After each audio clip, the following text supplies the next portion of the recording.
pour gagner de l'argent. Je n'ai jamais aimé ça. Je n'ai jamais été attirée par... Le 20 mars 2026, la France s'est réveillée avec une nouvelle qu'elle n'était pas prête à entendre. Isabelle Mergo est morte à l'âge de 67 ans. Une disparition qui aurait pu ressembler à tant d'autres, si un détail troublant n'avait pas immédiatement changé la perception de tout un pays. Personne ne savait. Personne n'avait vu venir la fin. Pendant des mois, une bataille silencieuse se déroulait loin des regards. Une maladie grave affrontée dans l'ombre, sans déclaration, sans appel à la compassion. Et pourtant, elle continuait à apparaître, à faire rire, à exister comme si rien ne se brisait en elle. Aux yeux du public, elle restait la même, présente, vive, familière. Mais cette image n'était qu'une façade, soigneusement préservée. Très vite, une question s'impose. Pourquoi une femme aimée de tous a-t-elle choisi de mourir dans le silence le plus absolu? Était-ce de la pudeur, ou une manière de refuser que sa souffrance devienne un spectacle? Pour comprendre cette décision, il faut revenir en arrière. À une époque où Isabelle Mergo n'était pas encore une icône, mais une voix que l'on n'écoutait pas vraiment. Bien avant les applaudissements et cette image familière que toute la France croyait connaître, Isabelle Mergo a dû affronter une réalité bien différente. À ses débuts, rien ne semblait jouer en sa faveur. Ni son apparence jugée hors norme, ni sa voix marquée par ce léger défaut de prononciation que certains considéraient comme un obstacle. Dans un milieu obsédé par la perfection, elle ne correspondait à aucun standard. Les castings s'enchaînent souvent sans succès. Les regards sont rapides, les jugements encore plus. On ne lui dit pas toujours clairement, mais elle comprend. On ne croit pas en elle. On doute de sa place. Et surtout, on la réduit déjà à ce qui deviendra plus tard sa signature. Ce fameux défaut qui fera rire des millions de Français était à l'origine une source profonde de gêne, presque de honte. Peu à peu, elle apprend à survivre dans cet environnement. À détourner les regards, à utiliser l'autodérision comme une arme. Si l'on rit d'elle, alors, elle rira la première. Si l'on doute d'elle, elle fera semblant de ne pas entendre. Mais derrière cette façade, une autre réalité s'installe. Celle d'une femme qui lutte pour être reconnue autrement que comme une simple figure comique. Ce qui blesse le plus n'est pas le rejet, mais l'enfermement. On ne lui refuse pas toujours le travail, on lui propose toujours le même. Les rôles se ressemblent, les personnages aussi. Légers, naïfs, prévisibles. Comme si toute la complexité de ce qu'elle pouvait être n'intéressait personne. Et c'est là que quelque chose se fissure en silence. Car Isabelle Mergo ne cherche pas seulement à exister dans ce milieu. Elle veut être prise au sérieux. Elle veut prouver qu'au-delà du rire, il y a une profondeur que personne ne prend le temps de regarder. À mesure que Isabelle Mergo s'impose dans le paysage médiatique, une autre réalité se construit en parallèle beaucoup plus silencieuse. Le succès arrive, le public l'adopte, les invitations se multiplient. Et pourtant, quelque chose se referme autour d'elle. Une forme de cage invisible faite non pas d'échecs mais de succès mal compris. Car plus elle fait rire, plus on attend d'elle qu'elle reste dans ce rôle. Sur les plateaux de Les Grosses Têtes, elle devient une valeur sûre. Une voix qu'on appelle pour détendre l'atmosphère, pour provoquer le rire immédiat. Mais derrière cette efficacité redoutable, une fatigue s'installe. Celle de devoir être constamment à la hauteur d'une image qui n'est qu'une partie d'elle-même. Le problème n'est pas le rire. Le problème, c'est l'obligation de rire. Toujours. Partout. Sans pause. Dans l'industrie, cette image devient une étiquette. Et une fois collée, elle est presque impossible à enlever. Les propositions se ressemblent, les attentes aussi. On ne lui demande pas de surprendre, mais de confirmer. Comme si évoluer devenait un risque que personne ne voulait prendre avec elle. Pendant ce temps, une autre forme de solitude s'installe. Une solitude paradoxale, née au cœur même de la reconnaissance. Les journées sont pleines, les salles sont remplies, les rires sont constants, mais une fois les lumières éteintes, il ne reste plus rien. Juste le silence. Et avec lui les doutes, les questions, cette impression persistante de ne pas être vue pour ce qu'elle est réellement. Le monde du spectacle, si prompt à célébrer ses figures lorsqu'elles brillent, devient étrangement absent dès qu'il s'agit de comprendre ce qui se passe derrière le masque. On consomme l'image mais on ignore la personne. Et peu à peu, Isabelle Mergo apprend à faire ce que beaucoup d'artistes finissent par faire. Elle cache, elle protège, elle garde pour elle ce que personne ne semble prêt à entendre. Il y a un moment dans la vie où tout bascule sans prévenir. Pas devant les caméras, pas sous les projecteurs, mais dans un bureau fermé face à quelques mots qui changent tout. Pour Isabelle Mergo, ce moment n'a pas été accompagné de musique dramatique ni d'annonces publiques. Il est arrivé dans le silence le plus total, comme une rupture brutale entre deux existences. Le diagnostic tombe. Un cancer. Une sentence froide, directe, impossible à détourner par l'humour cette fois. Pendant toute sa carrière, elle avait su transformer les situations inconfortables en éclats de rire, détourner les regards, alléger les tensions. Mais face à cette réalité, là, il n'y a plus de scène, plus de rôle à jouer. Seulement une vérité nue, implacable.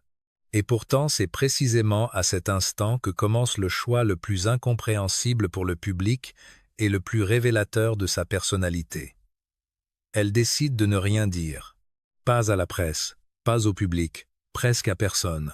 Dans un monde où la moindre faiblesse devient une information, où la maladie d'une célébrité se transforme immédiatement en sujet d'émission, en couverture de magazine, en débat public, elle choisit l'opposé, le silence absolu, comme si pour la première fois de sa vie, elle reprenait le contrôle total de son image. Mais ce choix a un prix. Et il est immense. Car à partir de cet instant, deux réalités vont coexister. Deux vies parallèles impossibles à réconcilier. D'un côté, il y a la femme publique, celle que la France continue de voir et d'entendre, toujours présente, toujours vive, toujours capable de provoquer le rire au bon moment. Sur les plateaux de Les Grosses Têtes, rien ne semble avoir changé. Les auditeurs retrouvent la même voix, la même spontanéité, la même énergie. Tout est intact. Tout est maîtrisé. De l'autre, il y a la femme seule. Celle qui affronte la maladie. Les rendez-vous médicaux, les traitements, la fatigue, les nuits sans sommeil. Les moments où le corps lâche, où l'esprit vacille, où la peur s'installe sans prévenir. Une réalité que personne ne voit, que personne ne soupçonne et qu'elle refuse de partager. Ce contraste devient rapidement insoutenable. Non pas parce qu'elle n'en est pas capable, mais parce qu'il exige une force mentale hors du commun. Continuer à faire rire quand on lutte pour rester debout. Continuer à exister publiquement alors que, intérieurement, tout se fragilise. Il ne s'agit plus seulement de jouer un rôle. Il s'agit de survivre à deux existences en même temps. Et c'est là que son passé prend tout son sens. Pendant des années, Isabelle Mergo a appris à cacher, à dissimuler ses doutes, ses blessures, ses frustrations, à offrir au monde ce qu'il attendait d'elle sans jamais exposer ce qu'elle ressentait réellement. Ce mécanisme construit au fil du temps devient soudain une arme. Mais une arme à double tranchant. Car ce qui la protège du regard des autres l'isole encore davantage. Dans cet isolement, elle resserre son cercle. Quelques proches seulement sont au courant. Des personnes de confiance capables de respecter ce choix radical. Parmi elles, Laurent Ruquier, qui restera l'un des rares à connaître la vérité jusqu'au bout. Mais même dans cette proximité, une distance demeure. Parce que partager une telle réalité, c'est aussi accepter de devenir vulnérable. Et Isabelle Mergo refuse cette position. Elle ne veut pas être regardée avec pitié. C'est être là le cœur de sa décision. Refuser la pitié. Refuser d'être réduite à une maladie. Refuser que la fin de sa vie soit racontée comme un drame public. Dans un milieu qui a longtemps contrôlé son image, elle décide pour la première fois d'en reprendre le pouvoir total. Mais cette maîtrise a un coût émotionnel dévastateur. Car porter seul le poids d'une telle épreuve, tout en maintenant une façade intacte, demande une énergie immense. Chaque apparition publique devient un effort. Chaque sourire, une construction. Chaque moment partagé avec le public, une performance au sens le plus brut du terme. Et pourtant, personne ne voit rien. C'est ce qui rend cette histoire si troublante. Ce n'est pas seulement une femme malade qui se cache. C'est une femme qui réussit à faire croire jusqu'au bout que tout va bien. Une maîtrise presque irréelle de son image qui dépasse le simple cadre du métier d'actrice. Mais derrière cette maîtrise, le corps, lui, ne ment pas. Progressivement, les signes apparaissent. La fatigue devient plus visible, les absences plus fréquentes. Les apparitions se font plus rares. Mais dans un paysage médiatique saturé, ces détails passent inaperçus. Le public ne s'inquiète pas. Il ne voit pas de raison de le faire. Parce qu'il n'a jamais été invité à voir autre chose que la lumière. Dans cette dernière phase, le temps change de nature. Il ne s'agit plus de carrière, ni de reconnaissance, ni même de succès. Il s'agit de tenir, de protéger ce qui reste, sa dignité, sa vie privée, sa famille. Sa fille adoptive Maya devient alors un point central. Protéger cette relation, préserver cet espace intime de toute intrusion médiatique devient une priorité absolue. Car révéler la maladie, ce serait aussi exposer ceux qui l'entourent, les entraîner dans une spirale qu'elle connaît trop bien. Alors elle continue, en silence. Ce silence qui pouvait sembler au départ être une simple décision personnelle prend peu à peu une dimension presque politique. Dans une époque où tout doit être montré, expliqué, partagé, Isabelle Mergo choisit de ne rien donner, de ne rien céder, de garder pour elle ce qui lui appartient. C'est une forme de résistance. Une résistance contre un système qui transforme la douleur en contenu, qui attend des confessions, des larmes, des récits intimes pour alimenter l'attention du public. Elle refuse ce mécanisme. Elle refuse de devenir une histoire tragique à consommer. Et dans ce refus, il y a quelque chose de profondément radical. Car cela signifie accepter de partir sans tout expliquer, sans se justifier, sans offrir cette dernière image que le public attend souvent, celle de la vulnérabilité assumée, partagée, mise en scène. Elle choisit l'inverse. Elle choisit de disparaître comme elle a vécu une grande partie de sa vie intérieure, en contrôlant ce que les autres voient, en gardant pour elle ce qui est essentiel. Mais ce choix laisse derrière lui une question presque obsédante. Combien de choses n'avons-nous jamais vues? Combien de moments de doute, de souffrance ont été effacés derrière ce sourire que tout le monde croyait sincère, simple, évident? C'est là que le drame prend toute sa dimension. Parce que ce n'est pas seulement l'histoire d'une maladie cachée. C'est l'histoire d'une vie entière construite autour de ce principe. Ne pas déranger. Ne pas peser, ne pas montrer ce qui pourrait troubler les autres. Et au moment où tout s'arrête, ce silence devient son dernier message. Un message que personne n'a entendu à temps.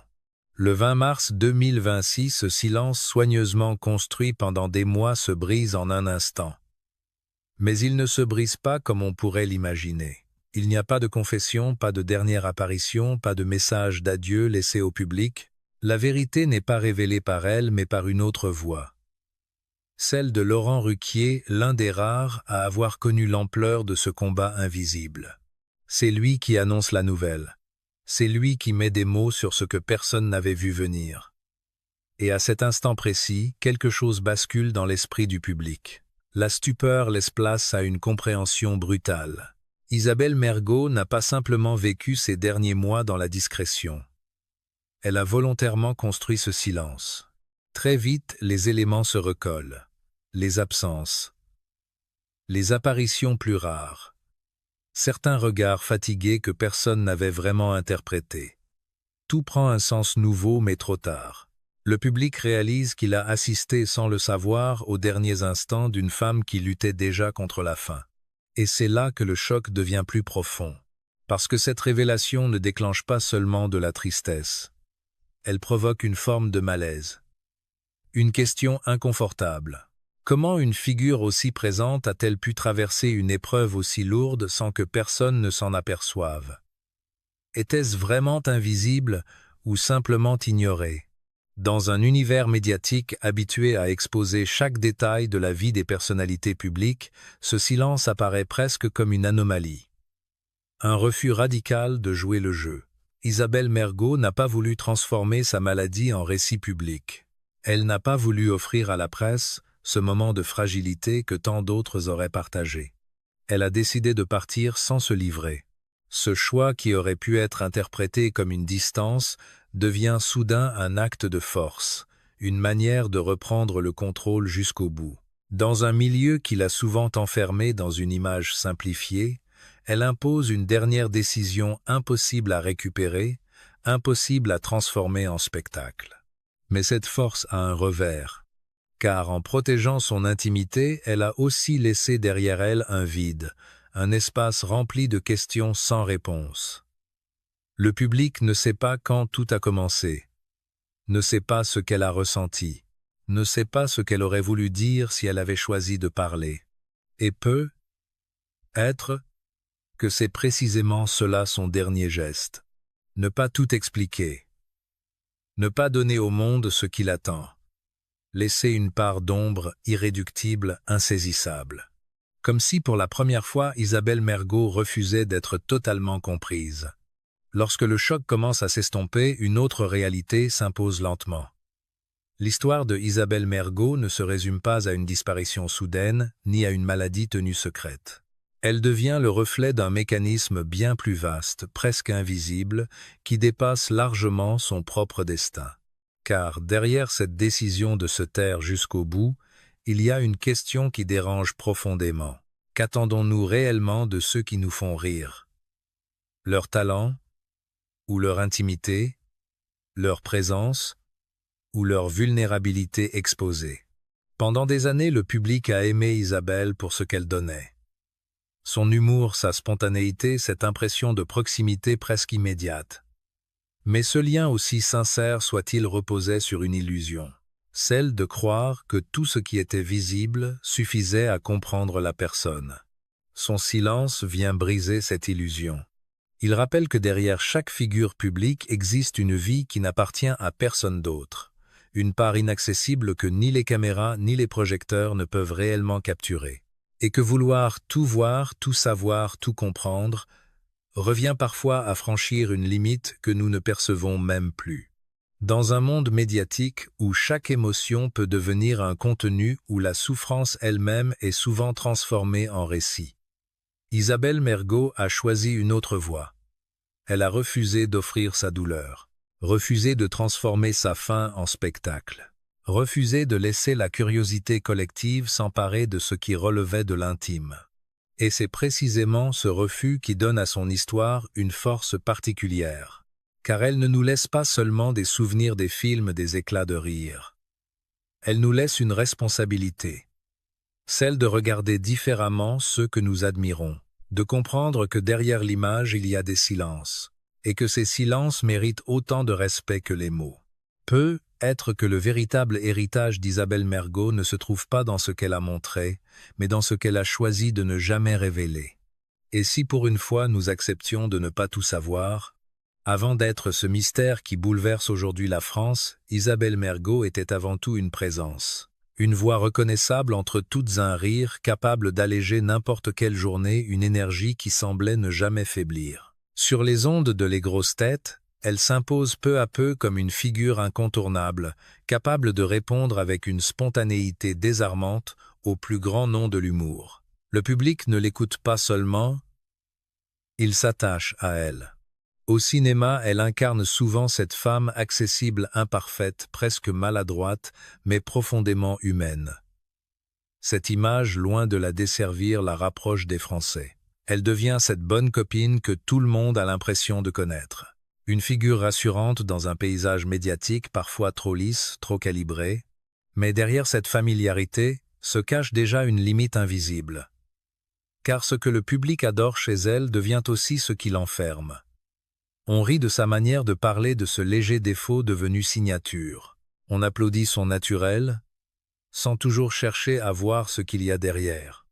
Peu à peu, une image s'impose à sa place. Une image simple, efficace, mais terriblement réductrice. Et pourtant, Isabelle Mergo n'était pas qu'une voix ou un rôle. Lorsqu'elle passe derrière la caméra, notamment avec des œuvres portées par des acteurs comme Michel Blanc, elle prouve qu'elle possède une sensibilité bien plus profonde. Une intelligence d'écriture, une compréhension des émotions humaines que peu avaient réellement prises au sérieux jusque-là. C'est là que naît la première fracture, entre ce que la France voit et ce qu'elle est réellement.